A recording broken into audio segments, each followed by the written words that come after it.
Every now and then it's really refreshing to hear from a Marine who is not in high heels. And I'm using that phrase metaphorically because we have here a retired Marine 3-star general who, in the face of all this kind of wokeness, this racial propaganda, this gender nonsense, this climate change is the greatest threat facing the country and the military has now got to be prepared to deal with climate change. So here is Lieutenant General Gregory Newbold. And I think what he said to himself is, I need to remind the civilian population of what the military is and what it does. And I think for me, it was kind of a sobering article to read. Gregory Newbold, by the way, retired Marine Corps Lieutenant General. He's commanded platoons, divisions. He was Director of Operations for the Joint Chief of Staff in the Pentagon. So this is basically a heavy hitter. And I want to read some of his statements because I think we kind of know them to be true, but you can see how alien woke culture is to what this guy's talking about. He goes, many Americans, especially our most senior politicians and military leaders, he's including military leaders, seem to have developed a form of dementia when it comes to warfare. Think of how serious this is and how dangerous. He goes, the result is confusion or denial about the essential ingredients of a competent military force. And he says the danger, it's one thing if politicians go blah, blah, blah, but he goes, the condition is exacerbated and enabled when the most senior military leaders, who ought to know better, defer to the idealistic judgments of those whose credentials are either non-existent or formed entirely by ideology. Now, we get to the meat of his point. The U.S. military has two main purposes, he says. To deter our enemies from engaging us in warfare, and if that fails, to defeat them in combat. Deterrence is only possible if the opposing force believes it will be defeated. Respect is not good enough. Fear and certainty are required. So that's the theory of deterrence in a nutshell. Now, the U.S. military, says General Newbold, cannot be a mirror image of the society it serves. Values that are admirable in civilian society, sensitivity, individuality, compassion, tolerance for the less capable, are often antithetical to the traits that deter a potential enemy and win wars that must be fought. General Newbold goes on to say the values that the military cultivates: conformity, discipline, duty.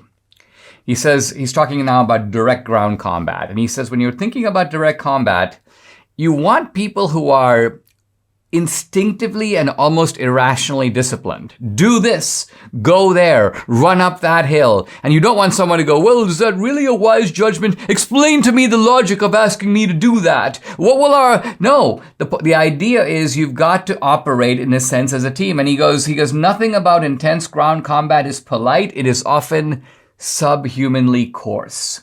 And what he's getting at here is that there's an element of warfare that reduces human beings to animals, reduces human beings ultimately to brutes, and war is, in its nature, brutish. There is only one overriding standard, says General Newbold, for military capability: lethality. Lethality, the ability to kill.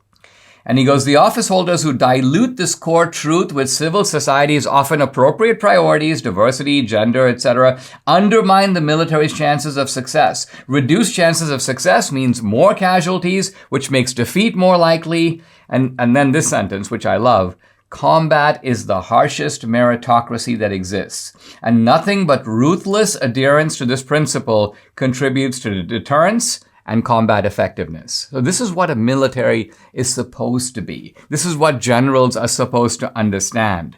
And then he goes on to make a couple of other good points. I'll just touch on them. Wars must be waged only with stone cold pragmatism, not idealism. So war here is a means to an end.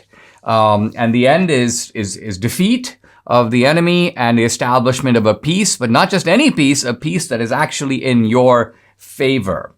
And there's no room here for idealistic bloviation. The idea here is to achieve the goal on the ground.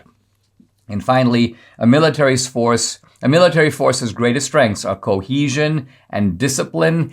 Individuality or group identity is corrosive and a centrifugal force. It disperses, in other words, unity.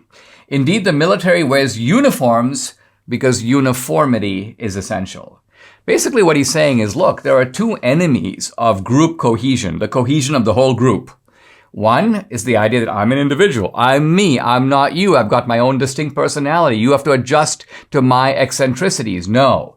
And number two, the idea of group identity. Because the only group that should matter is the military group itself. So the only group identity that works is patriotism, love of country. We're all in this together. But any other group identity, I'm black, I'm Hispanic, I'm gay, I'm Asian, any of that is going to create subgroups within the group, undermine military morale. So to me, this is a kind of, dose of clarity and realism coming from someone who knows what they're talking about. But sadly, we live at a time when it seems like these kinds of basic military lessons that were once taught routinely in the Naval War College and at West Point and in the military schools, they were part of what it meant to become a military man.